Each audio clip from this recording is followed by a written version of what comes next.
Welcome back to the Huddle YouTube channel. I'm your host Owen, and today we are joined by friend of the show and former collaborator on daily or weekly, I guess, because we are the Weekly Huddle, weekly collaborator. Now, occasional USFL. What would your title be? USFL Joy Watcher. I've been doing stuff on occasion. And USFL entrepreneur, USFL extraordinaire, USFL the Josh McCown of the USFL. I don't know, whatever you wanna pin me as. You got it. Anyway, Christian's been doing the USFL power rankings for us, and now I brought him on because he has been really interested in the draft, especially because the Bills have a lot of variables when it comes to who they're going to select. And I thought today, since Taber will be back in town for my draft party I throw every year, that post-draft party we could be able to record something in person together. And I thought, well, let's do something where one of us gets punished. Because we're going to be doing a draft-related questions. So I've written up 12 of them, but since I have to do the recording and OBS is being dumb, Taber now has access to the document. I forgot all the questions I asked, so I'm actually going to be reacting to the questions firsthand. But Taber doesn't know what the punishment is. I do, and we'll reveal that at the end of this, I think. Great. Which will be fun. So without further ado, you want to just read out that first question? Yeah, so the first question is, who's going to go first overall? Who's the number one pick? Who's going? I'll go first with this one. We'll take turns going back and forth. I'm gonna go. We can pick the same one on some of these because sometimes we're gonna be the same. But as long as we have a couple different, that should be all right. I'm gonna go Bryce Young, quarterback out of Alabama. There's been some recent rumors that the Colts are hoping C.J. Stroud slides, so that way they can have Will Levis fall to them with someone trying to jump up to get C.J. Stroud. So it's sounding right now that they're not believing that he's gonna go first overall because they're hoping for a slide, and which I just read that today.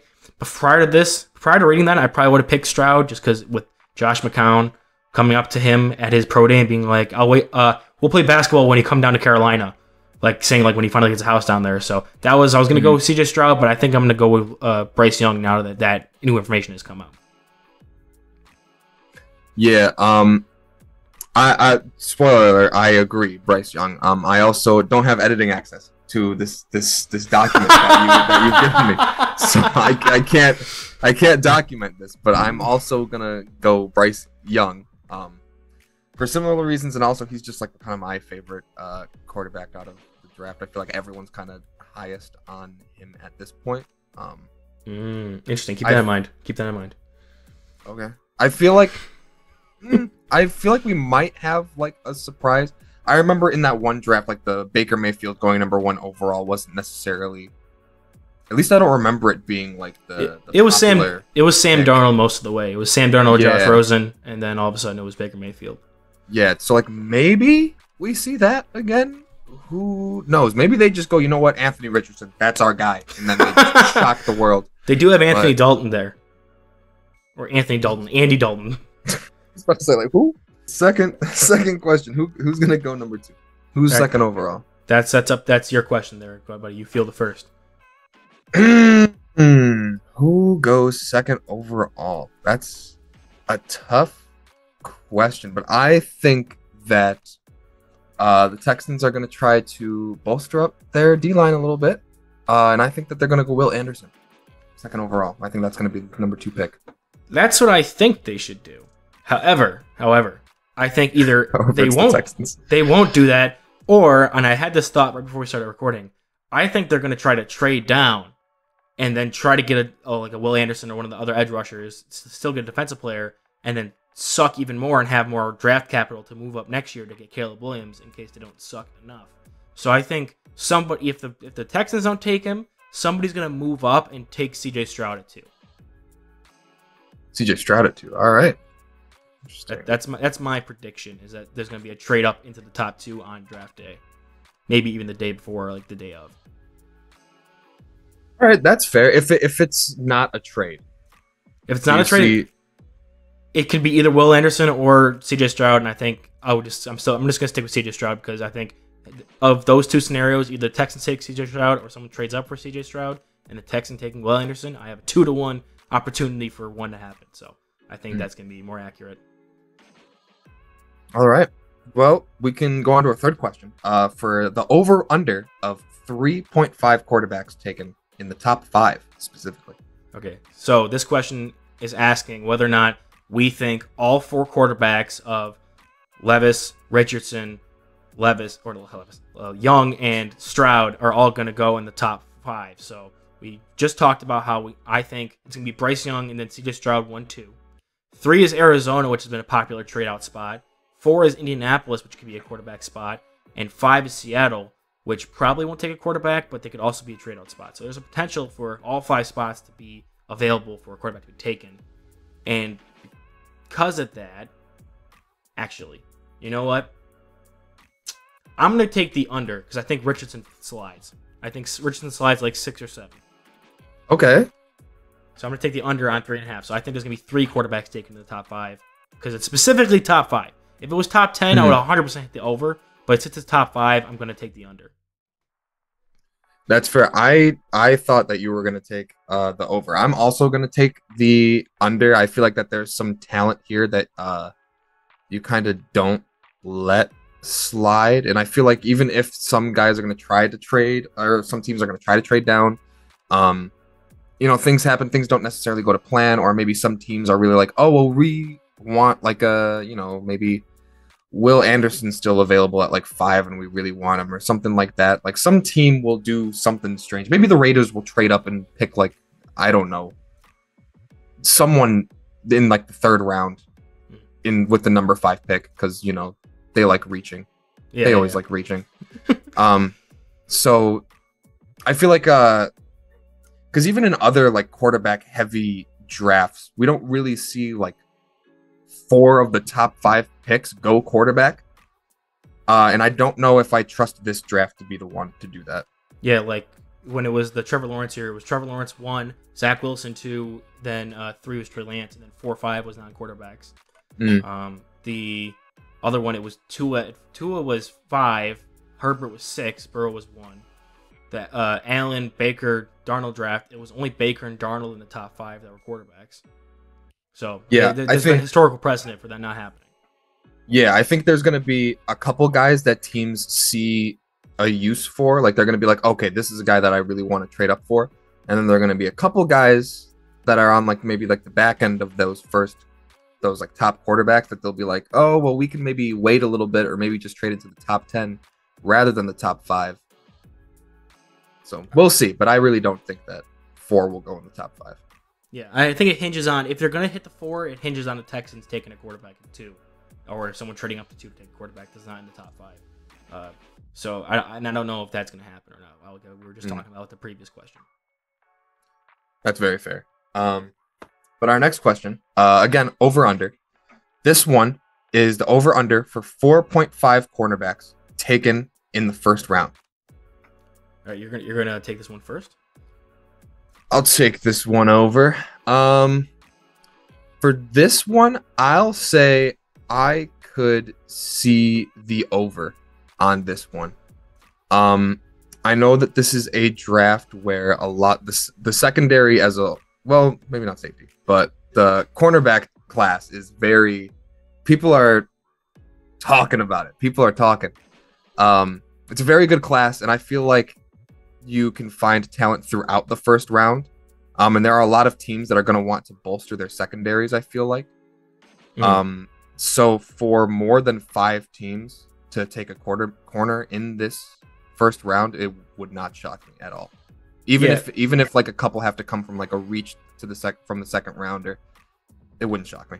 Yeah, so it's 4.5, right? I can't remember what I wrote down. 4.5. Yeah, I'm gonna take the over just because I know for a fact Christian Gonzalez, Devin Witherspoon are going to be the 1st round picks.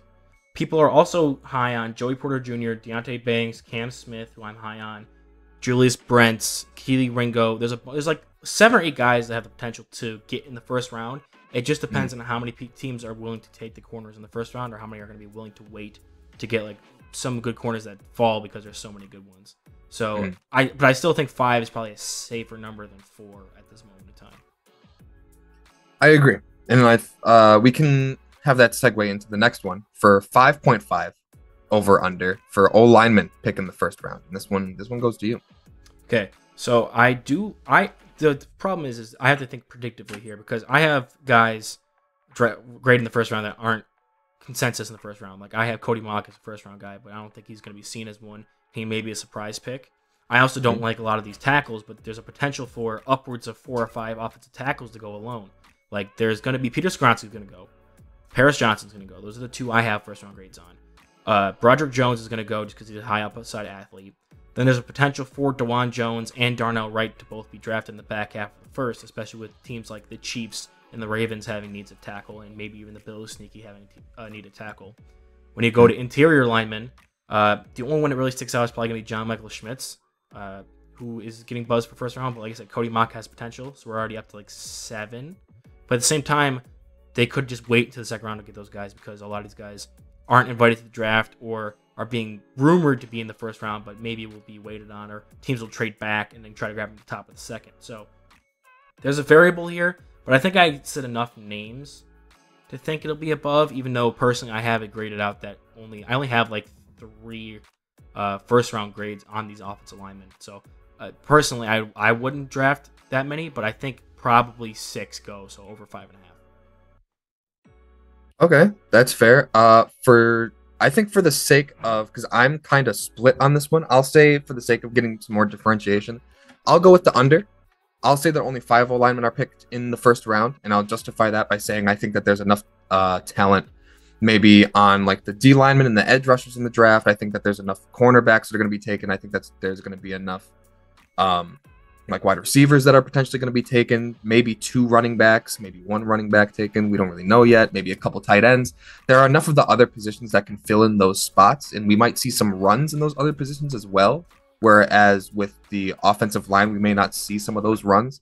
Like we might see if like a Jordan Addison gets taken, then we might see a couple other wide receivers start getting taken, and maybe some people might start reaching, whereas they wouldn't have before. Stuff like that might start happening. So I feel like there might be an opportunity for those O linemen to start slipping, and some people who maybe decide, you know what, I'm in one of those later first round picks. I'll trade back into the second round because I have enough high grades on those O linemen to where I feel safe trading back and getting some more draft capital. So I'll take the under on this one. I didn't even think that's a really good mindset to go with it because we just discussed how there's going to be 4 quarterbacks taken. There's only 31 picks. Like we're working with 1 less pick this year. There's going to be 4 quarterbacks taken. We just talked about how we think there's going to be 5 cornerbacks taken. That's 9 picks already. The edge rushers is going to be a bunch of them, which I think is going to be a question coming up. And yeah, you just run out of picks eventually, and there's going to be a couple wide receivers gone, and a couple tight ends, and at least 1 running back. So I didn't even do the math that way. That's actually a really smart way to attack that, and I fucked that up. But well, you know what? Fuck it. We're going with the over, baby. To the moon. These O-linemen to the moon. You know what? And I could be wrong. The same type of run could happen with O-linemen potentially. I mean, there's enough talent there to where you could very well be right. It could hit the over. There could be 6 O-linemen taken. But I mean, we'll see. We'll see how. It really depends on how teams have their mocks and their grading set up, I think. Yeah. All right, go ahead and hit me with the next question. All right, so the next one, the over-under, again, 5.5, but this one is going to be for pass rushers picked in the first round. And this one starts on me. I'm going to go ahead and say, because you have definitely a lot of edge rushers that are going to be taken in the first round, at least a couple, like 3 or 4 potentially. You have at least 1 interior D lineman, maybe 2. I'm going to go ahead and take the over. I feel like if I'm going to take the under on the O lineman, I feel like I have to take the over on the pass rushers. So I'm going to go ahead and say the over on this one. There might be a lot of teams valuing some of those edge rushers that are going to end up maybe taking them in like the middle of the first round. I could see. I feel like later in the first round is where we might see maybe more of the like skill position players that maybe have fallen a bit, but I think I could see more than 5.5 pass rushers being taken in the first. Just so I don't lure you into making a bad decision, when I put down pass rushers, I meant specifically like edge rushers and D ends. So like Jalen Carter and Kalijah Cansey wouldn't count towards this. So it'd be just while you think about that. My idea is probably there's going to be 4 confirmable that are going. Will Anderson, Right. Tyree Wilson, Miles Murphy, Lucas Van Ness. Those 4 are most likely going to be the ones drafted. Now, Keon White got an invite to the draft, so that tells you that there's some first round buzz for him, but I'm not super high on him, and sometimes the guys get invited and don't get taken in the first round. Mm-hmm. So there's 5, and the over and there's 5.5, right? Yes, then 5.5. You got buzz around guys like Nolan Smith, who has been talked about as pass rusher. There's 6, and then potentially BJ Ojolari and some other guys that have had some late round buzz or late of the first round buzz. So there's like 4 solidified, maybe 5 if you want to count Nolan Smith as being like a bona fide first round thing. But you have to try to find one more guy that you think, 1, will have a spot for him to be picked in, and 2, will be picked, especially in such a deep edge rusher class that there's going to be guys you can get in the second round that are pretty high second round talents, that maybe the gap between them and the guys you're going to get at the end of the first isn't too deep, so you're not going to waste a pick there when you can just get those guys in the second. So I'm personally going to probably take the under.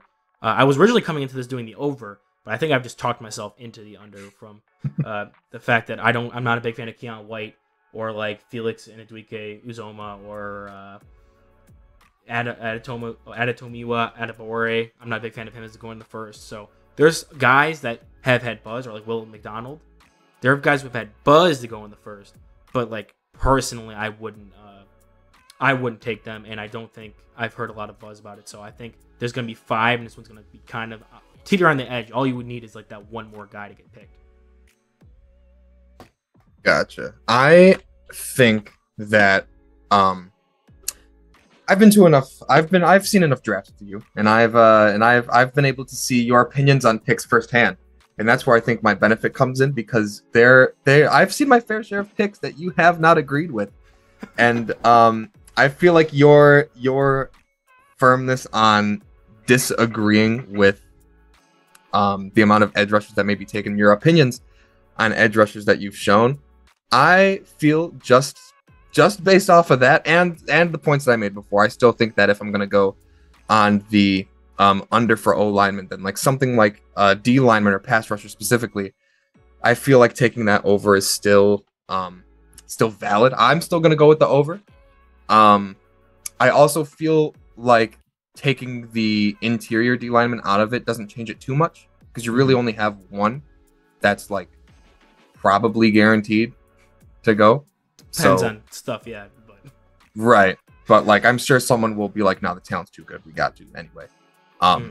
So that really only leaves room for 1, potentially maybe 2, but even that's like a stretch.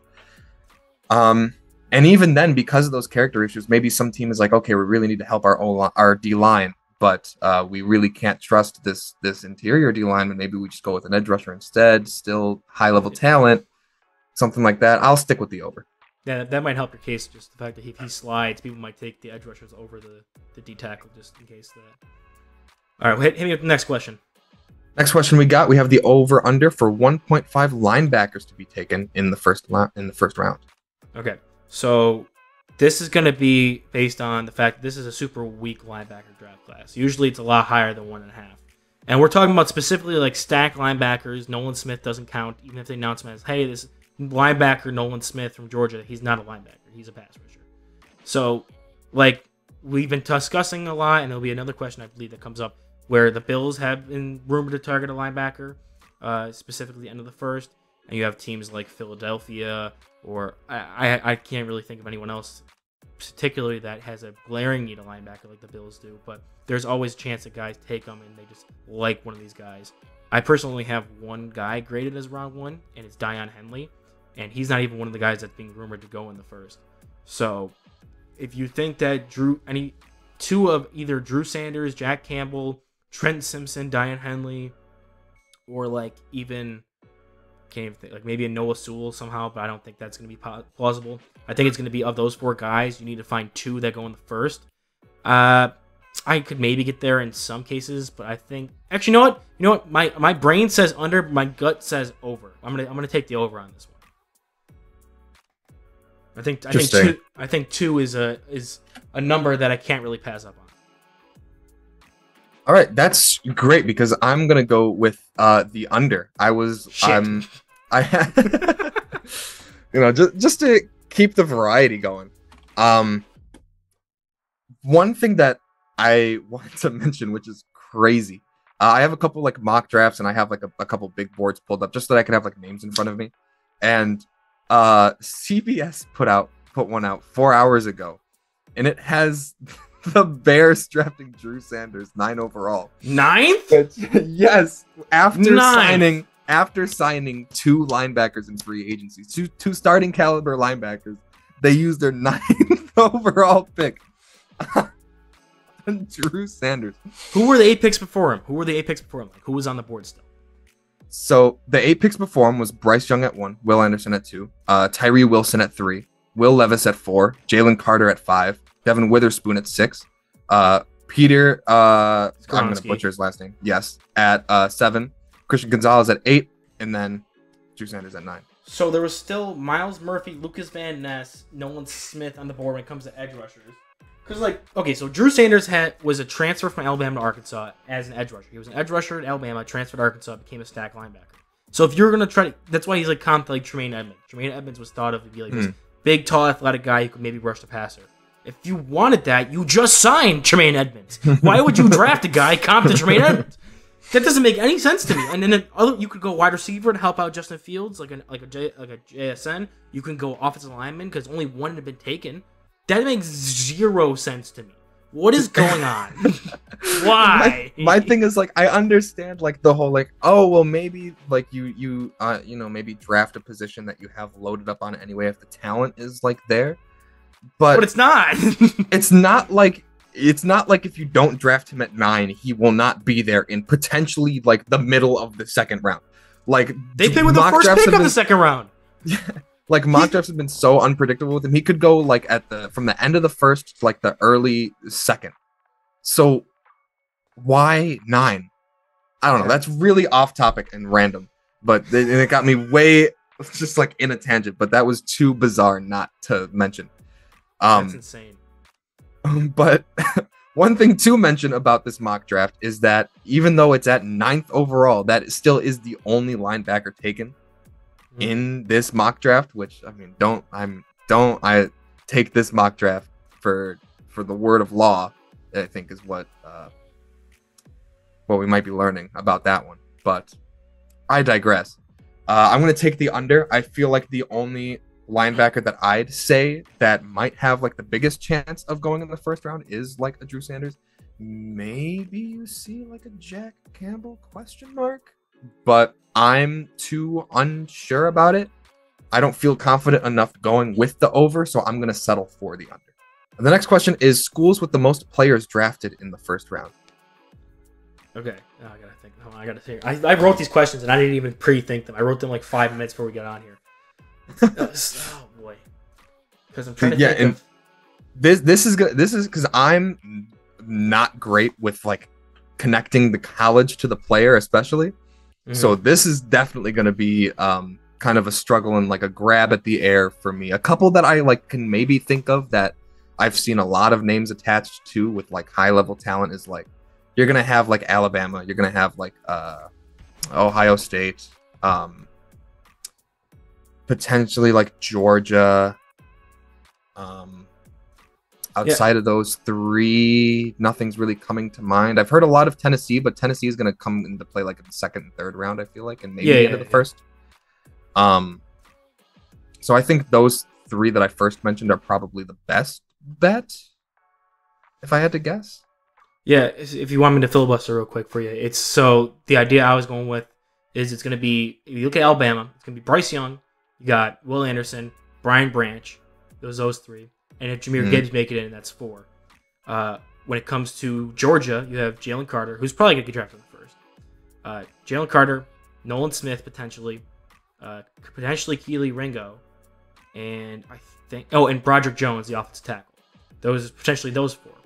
Then it comes to Ohio State, you have CJ Stroud, JSN, Broderick Jones, the left tackle, potentially DeJuan Jones, the right tackle.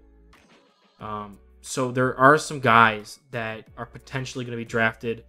All 3 teams have potentially 4 guys that could be drafted to them. And if that's just off the top of my head, I don't know if I may be missing some other ones, but it might just be a crapshoot between those three. Yeah, I think just based on, I'm trying to think of this as like, okay, who might have like guaranteed the most numbers, because a lot of this might have to just deal with like unpredictability and kind of how the board falls. But when I look at like especially the top of the draft class, when I see like both Bryce Young and Will Anderson both going so early on, that kind of pushes me toward Bama, where like, okay, you have two guys from the school that are going to go extremely early, and then that leaves a ton of room in the rest of the draft for potentially some other guys to go from Bama. So I think I'd go there just for the sake of I have like two guaranteed very early picks, and then that'll maybe leave some room later.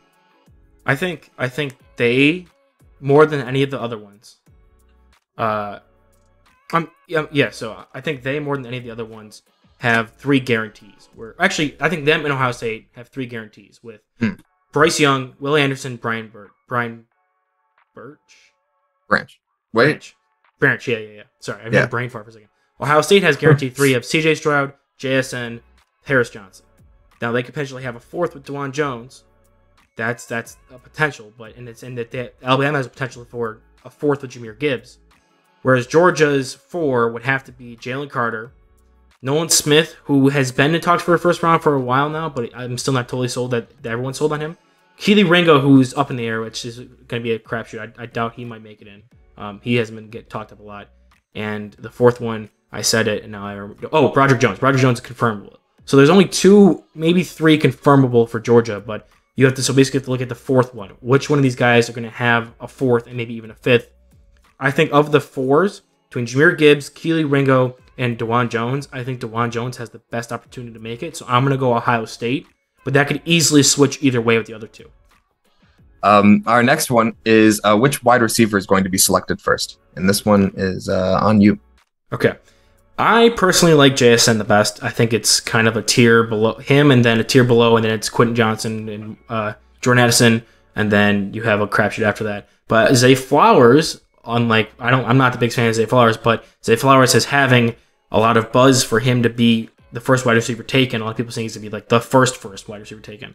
But I don't think I can go off of... And Quentin Johnson got floated for it, but he measured in 2 inches shorter when he actually was like originally billed at. He went from being this 6'4" giant guy who can run like a 5'11" receiver to a 6'2" guy. And it's like, okay, that's a bit concerning. So I don't think he's going to be first. Jordan Addison is having size concerns and has seen kind of a dip in popularity. He's consistently there around 27 where the Bills are taking. So I don't think that's going to be the first receiver. So I really think it's between JSN and Zay Flowers. And just because I'm a bigger fan of JSN and the pedigree of Ohio State and more a prototypical size, and I just think overall, I'm just going to go with my gut and I like him better. I'm going to go with JSN as the first receiver taken. I'm also going to agree. I think JSN is the first receiver taken. I think that even like despite injury, teams are going to look at JSN and they're going to be like, yeah, this is going to be like the top wide receiver prospect coming out of this draft. I think that all the other wide receivers have the potential to, and I feel like a lot of it is talks too, just like rumors floating around, getting teams thinking, whatever the case might be. But I think if anyone has like the best shot of going first in terms of wide receiver, it is going to be JSN. I think he's the most consistently talked about as like, okay, this is like the top talent besides like the people concerned with injury and, you know, haven't seen too much film. But yeah, I don't see many people going above him, and I don't see and once we actually get to draft day, not talking about hypothetical, I don't see anybody actually going above him. So okay. Moving on to our next question. Next one is, what will the latest pick will be used on a QB in the first round? So who will the last team to pick a QB like be? the number, which like what? So we talked about how many we're going to go in the top 5, but like, is it going to be 7, 8, 9, 10, 11? What number you think the last QB selected in the first will go at? Right. My mentality is I'm thinking because trades are going to be unpredictable. So I'm just thinking like, where are these teams standing and what is the last possible pick? And you know, I'm a gambling man. I love to gamble. So I'm gonna say, you know what? Maybe some teams are doing a little Lamar Jackson. He's gonna go toward the end of the first round, and maybe it'll be the Saints at pick 29. They're like, you know what? Maybe we get someone in the back, because if I'm thinking no trades, but I really want to, place my bets. Chiefs aren't doing it. Eagles aren't doing it. Bengals aren't doing it. Bills no. Before you continue, do we want to make a rule addendum? Is it going to be if either of us gets it dead on, you get a point, or no points at all, or is it closest to it by means how many picks away you got? How do you want to do this? I think closest to it. I think that's fair. I think that's a fair way of doing it. So basically I'm just betting for the end of the draft is what I'm doing. I'm betting that toward the end of the draft, someone is going to slide or someone's going to reach. Because gambling man. And as I was saying, a lot of these teams at the end of the draft aren't gonna do it. Like, maybe for whatever reason, the Cowboys are like, you know what, we're ready to draft Dak's replacement. I don't know. I don't think now is when they're gonna really do that. Giants aren't. The Jags aren't. Vikings aren't. Not in the first round, at least, I don't think. Ravens aren't. Like, a lot of these teams aren't going to be, well, I guess pending some situations. A lot of these teams at the end of the first round aren't looking for quarterback replacements. Unless a trade happens, or unless maybe the Saints are like, you know what, we just want a guy for the future. This is our time. In which case, maybe he goes pick 29. And it's kind of crazy. I don't think this is necessarily the case. I don't think this is what's going to happen. But for the sake of spicing it up, I'll throw my money on it. Pick 29. Pick 29. That's what I got. Okay, I'm gonna go the complete opposite direction here. Perfect. That's what I was hoping. Looking at the field, right? I think Seattle at 20, maybe. My idea is gonna be Anthony Richardson that's sliding. Either him or Will Levis, but I've heard a lot of people like Will Levis, and people are the public Twitter specifically doesn't like Will Levis, but actual NFL teams do. So I'm thinking there's no way either of those guys get past Seattle at 20, right? If Seattle's there and they got both those guys there at 20, even though they just signed Geno to a new contract, especially if it's Anthony Richardson, I think they'd be willing to gamble on taking one of them and stocking it for 2 years on the bench. Kind of a Jordan Love style. There's no way they're getting past Tampa Bay. Tampa Bay has Baker as their fucking bridge quarterback. Detroit, I think Detroit's not going to go quarterback at 6. I think they'll go one at 18 if there's one there. Like, one of them falls, and they're like, well, this is too rich for 6, but if they're at 18, we'll take them at 18. Washington could go with one, even though they're kind of turning over to Sam Howell. Green Bay, no. New England, no. Jets, potentially. Jets at 13 might be a good one. I think I was ahead. So this is what I was originally going to go with. I was going to go with the Raiders at 7 because I don't think Jim Garoppolo's preventing you from drafting anybody at 7. But because you went so high up, I was kind of worried that you were going to go Seattle at 20 or Tampa Bay 19 and take away my ability to basically lock out the bottom half of the first. I'm going to go Jets at 13 is the latest pick that the quarterback will go at, because then I'm only 6 away from my original selection of 7, which I think is where he's actually going to go. And I'm only like 7 away from Seattle at 20, which I think is the latest possible team that could take him, while you're still 9 picks away. I think I'm going to math that correctly. I think I covered the broadest range. That's very fair. Again, do I think that like my prediction is what's going to necessarily go down? Is that the reality? It's not what I think, but if everything that happened in the draft was what I thought, then you need to just on draft night. You have to hope a quarterback makes it to 21. If he makes it to 21, you win that question. If any time before that, I win it. And you know what? I think we've seen crazier things. We definitely have. So I'm willing to be a little quirky, a little crazy, and I'm willing to go pick 29. I'll do it. All right. That's a little crazy, yeah. And then that leads into our final pick, which I don't think will be anything too crazy. What position do the Buffalo Bills select first? Okay, I'm gonna pickle here because I picked the over on linebackers. So I could double down and just say linebacker and hope to God, because the only way I hit linebacker is if the Bills take one. I could double down there and go 2 for 1 with the points there.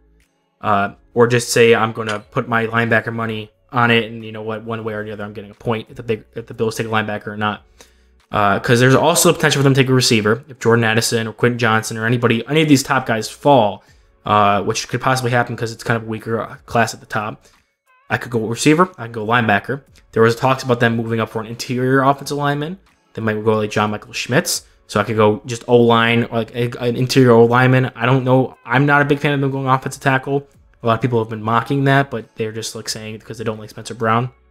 I think the team believes in Spencer Brown.